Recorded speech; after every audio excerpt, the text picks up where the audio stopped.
पापाची वासना नको दाऊ डोळा, पापाची वासना नको दाऊ डोळा, त्याहुणी अंधळा बराच मी.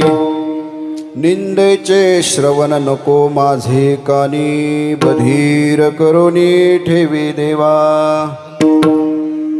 अपवित्र वाणी नको माझ्या मुखा,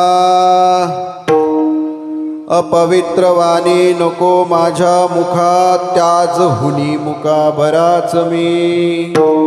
नको मज कधी परस्त्री संगती, जणातुनी माती उठता भली. निंदेचे श्रवण नको माझे कानी, बधीर करोनी ठेवी देवा. तुका म्हणे मज अवघ्याचा कंटाळा, तुका म्हणे मज अवघ्याचा